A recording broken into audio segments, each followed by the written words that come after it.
2, 1. 7 things you don't really need to know, but probably should. I'm Jamie East, and this is the Sunday Set. On today's episode, we explore a world under the sea, there are warnings of a hotter world, and parrots get to grips with video calls. But first, it was on this day 1932, after flying for 17 hours from Newfoundland, Amelia Earhart lands near Londonderry, Northern Ireland, completing the first transatlantic solo flight by a woman.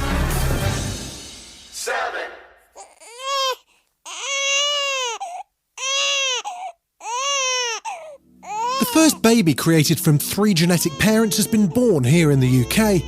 It might sound like sci-fi, but the breakthroughs aimed at preventing children being born with incurable and potentially fatal mitochondrial disorders. The treatment uses tissues from the eggs of healthy female donors to create embryos free from harmful mutations. These embryos carry DNA from the biological parents, plus a small amount of mitochondria from the donor's egg. Tom Clarke, Sky's science and technology editor, explained it like this. Essentially what you're doing here is taking a fertilised egg from a mother who is carrying mitochondria, so these little organs that are essentially the power packs, the batteries that live in all of our cells of our body, that power our biology. They're defective. Fortunately, they sit outside of the nucleus, which contains all of the DNA that makes you and I like we are. So the way this technique works is you take the nucleus, which contains the mum and dad's genetic information, what the baby will inherit, what gene function inherits, but leaves the diseased mitochondria behind, and you pop that into an empty egg from a donor that's had its nucleus removed, but has those healthy mitochondria in it. So you pop that in there, that's the third parent bit. But actually, only 99.8 of the DNA in that egg is from mum and dad. It's only a tiny fraction of genetic material that's contained in those mitochondria that's passed on. Alongside the celebration of groundbreaking treatment, there's also the matter of ethics. This is Sarah Norcross, director of the Progress Educational Trust, an independent charity for people affected by infertility and genetic conditions. It's very important to not shy away from the tough ethical issues, but to talk about them. And so in the run-up to the law being changed in 2015, there was a lot of discussion, there was public consultation, there were lots of meetings, lots of people put out lots of resources so the public could really engage with the issue. What is important as well to think about is that this is a question of reproductive choice for people. No one would force someone in Liz's situation to say, you must go down this line, this is something you've got to do. That's not the answer for everybody. For some people, remaining child-free would be something that they would rather do, adopting or using egg donation.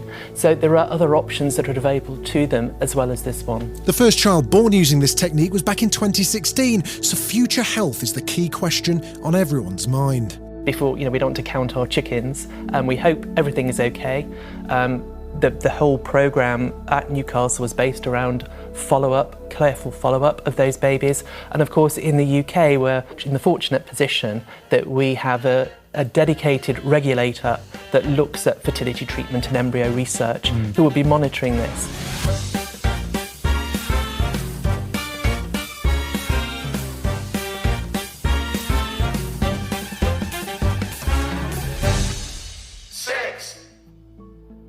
An American explorer has broken the world record for living underwater, and despite spending 74 days below the surface, is not finishing his subaquatic lifestyle just yet. Joseph Dituri is a diver and medical researcher. Right now, he's living at the Jules Undersea Hotel and is on a mission to stay there for a full 100 days. The idea here is to populate the world's oceans, to take care of the world's oceans by living in them and really treating them well. The record is a small bump and we love it and I really appreciate it. I'm honored to have it, but we still have more science to do. The science doesn't stop here. After so much time under the sea, there's one big noticeable absence in his life. So the thing that I miss most about being on the surface is literally the sun. The sun has been a major factor in my life. I usually go to the gym at 5 and then I come back out and I watch the sun rise. Alongside his record-breaking, Dituri is studying how the human body responds to long-term exposure to extreme pressure, all while teaching his biomedical engineering class online. Nobody's truly looked at blood while it's been underwater with the decompression particles in it. So we're bringing a 2,000 times microscope down here. We're going to look at the blood. We're going to pull blood. I'm doing it 6 times while I'm down here. There's urine, there's saliva, we're checking all kinds of things. Everything we need is on this planet. Everything we need is here. We have the yin, we have the yang. We have the disease, we have the cure. We just need to look where we've never looked before. So basically, that has been my push for the last, 10, 15 years. Dituri hopes this research will continue to aid future deep-sea marine missions. Enjoy that sunrise. Still to come on the Sunday 7, all new images of the Titanic, and Twitter has a new chief.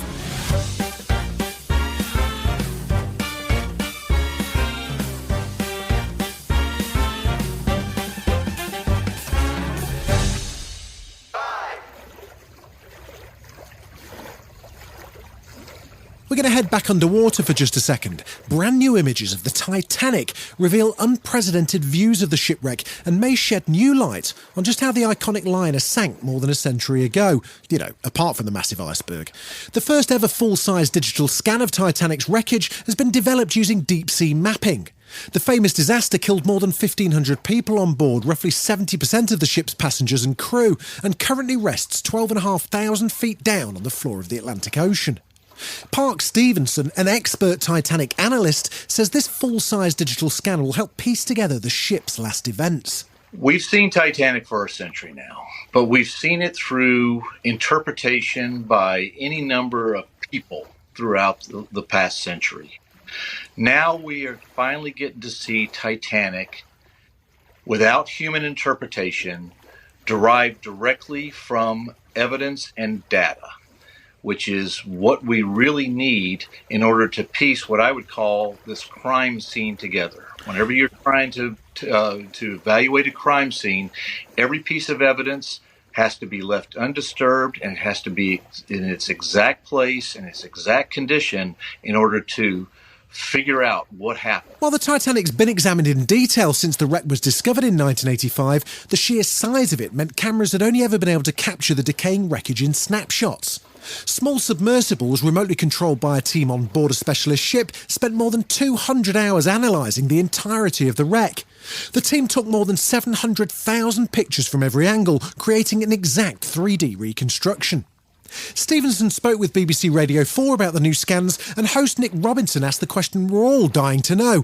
No, not if Jack could have fitted onto that door. Rather, why exactly do we care whether the Titanic sank this way or that way? As an engineer, it's unanswered questions. That defines my whole interest in Titanic. And also as a historian, I'm always wanting to get to the truth. And I've seen enough in my years of studying Titanic that I am suspicious of the narrative that we've become accustomed to over the past century.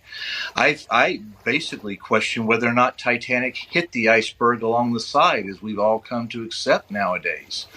I'm seeing a growing amount of evidence in recent years that suggests that Titanic actually ran over a submerged shelf of the iceberg, which was the first scenario proposed back in April 1912, but soon got buried under this 300-foot gash torn out of the bottom, and then that turned into the bumping along the side that we've all seen today. So there is still much to learn from the wreck, which is essentially the last surviving eyewitness to the disaster. And she has stories to tell.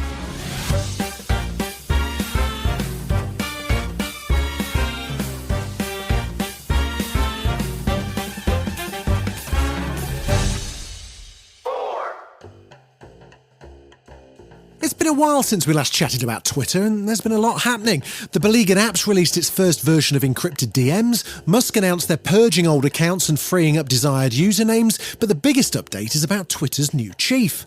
After weeks of speculation, it turns out the rumours were true. Elon Musk has chosen NBCU leader Linda Yaccarino as the next CEO. To find out more about the person steering the sinking ship that's Twitter, another Titanic gag there, we caught up with tech journalist Will Guyatt for the details. Hey Will, good to have you back as ever. So what do we know about Linda? So Linda Yaccarino is quite a successful leader of online and digital media companies from a kind of business and commercial perspective. She's been hugely successful at NBC Universal in turning around that business, making it make some money through its kind of digital media assets, increasing its online revenues significantly. In terms of who is she was described in an interview the other day as MAGA through and through. So very pro-Trump, which seems to play into the world of Elon Musk and the kind of views that he'd want. So she seems the kind of person that Elon Musk would probably like to chat to at a party. And that's probably one of the reasons why he's hired her for this job, because I think their views of the world are not diametrically opposed. How does she fit into Elon's vision for Twitter? It's going to be interesting to see where the platform goes, because I think if there's going to be any kind of split now, because Elon Musk, despite hiring a new CEO, isn't going anywhere. He's still going to be interfering. He's still going to be making all the noise, and he's probably going to be doing all of the late night tweets talking about what's going on the platform. But what she's there for is to get more commercial deals, try and shore up the platform financially, while Elon Musk says he's going to go off and do kind of all of the tech stuff, because he's still got this vision, and nobody else yet really knows what this is, that Twitter will become the core of X, the does everything app. And his idea is, like with apps you get in China, like WeChat, which started as a chat app, but now essentially you can do your shopping in it, you can have a bank account, you can order food to your home, you can do your social media, you can pretty much do everything in this one app. He's suggesting that he's going to do something similar and make Twitter part of X, which is going to become the app that we're all apparently going to use. Okay, well, once she takes over, what's she going to do?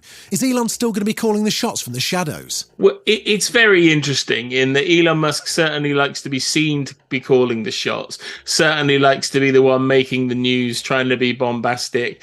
You know, the last year or so since he had announced the intention to buy it, I don't think there hasn't been a day that's gone past when Twitter hasn't been in the press, and he fired the PR team as soon as he purchased the company.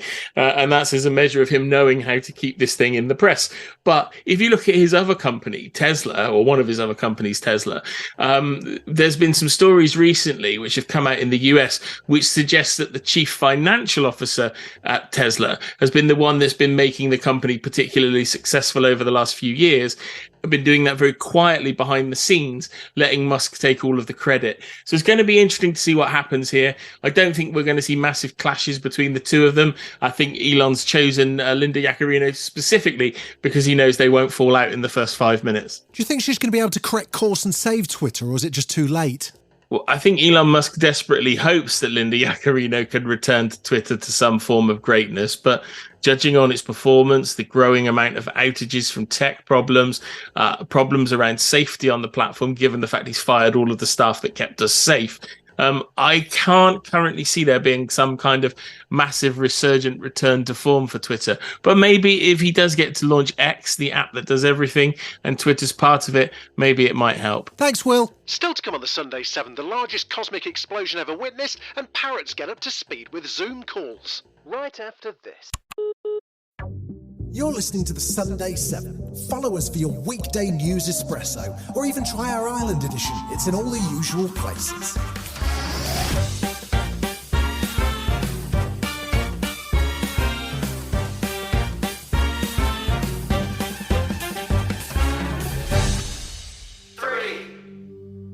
What started as an unremarkable flicker in the night sky has turned into the largest cosmic explosion ever witnessed. The flare-up's more than 10 times brighter than any known supernova and has lasted for more than 3 years, making it the most energetic explosion ever. Scientists at Southampton University say they came across it by accident and believe the explosion could have happened 8 billion light years away.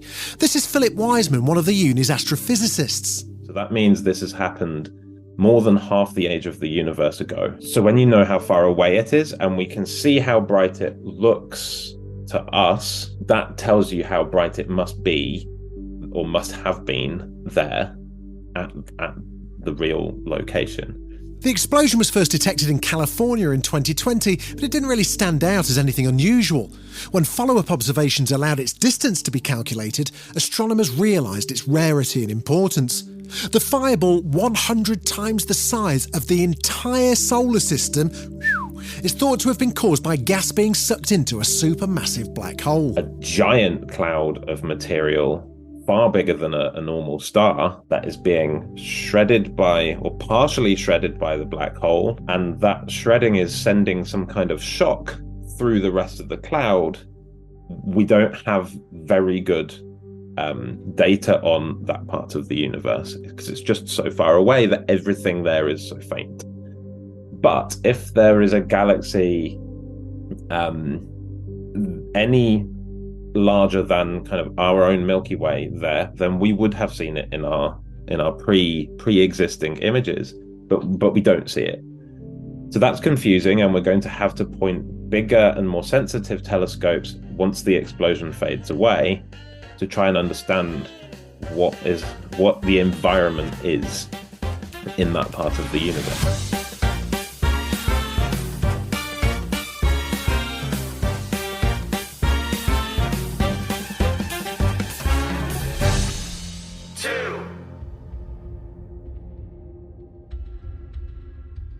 According to the World Meteorological Organization, global temperatures are now more likely than not to breach 1.5 degrees Celsius within the next 5 years. Petteri Taalas is the WMO Secretary General. There's a 66% chance that we would exceed 1.5 degrees during the coming 5 years. And there's 33% probability that we would see the whole coming 5 years exceeding that threshold 1.5 degrees, which is of course not very likely to happen. One thing boosting these chances is what's known as an El Nino weather pattern, which is expected pretty soon. This is what happens when warmer waters in the Pacific heat the atmosphere above and push up global temperatures. Leon Hermansen is the lead author of the WMO report. The ocean is a vast reservoir of heat. So most of the extra heat that goes into the climate system from the greenhouse gases trapping heat goes into the ocean. And sometimes, and this is what happens in an El Nino, the temperatures warm up in the East tropical Pacific and gives us very warm temperatures that then are transmitted into the atmosphere, and it generally warms up the globe. And according to that report, we've a 98% chance that 1 year in the next 5 will be the hottest ever recorded. Adam Scaife's a Met Office physicist and shared his thoughts with the BBC. That's never happened before in terms of a yearly average global temperature. So we are heading into unprecedented territory, to temperatures we simply haven't experienced before, and the impacts will be equally unprecedented.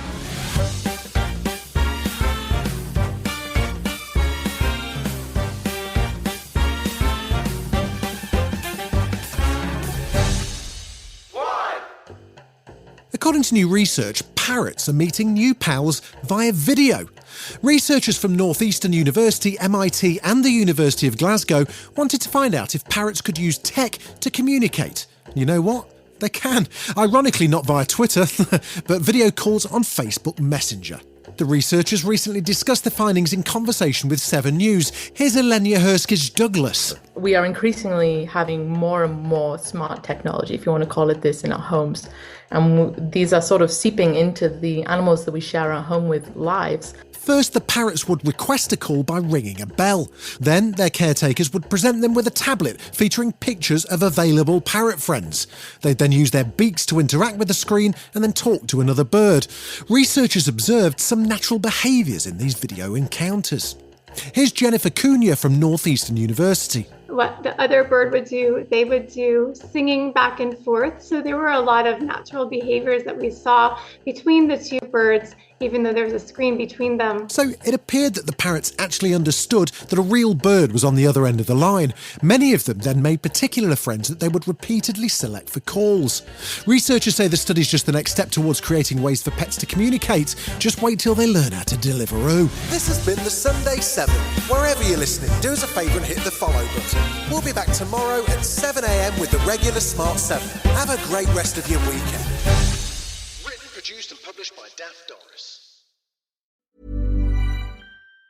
Your family loves it outside. Know who else does? Bugs, ticks, fleas, mosquitoes. They get on your crew, pets, and on your nerves. Spray the bugs away with Wondercide's lab-proven plant-powered lineup for pets, family, home, and yard. Wonderside pest protection sprays exceed the same effectiveness standards required for conventional products, harnessing the power of nature to do the job. Wonderside, it's all good. And just for our listeners, get 20% off on Wonderside.com with coupon code PODCAST. That's WonderCIDE.com.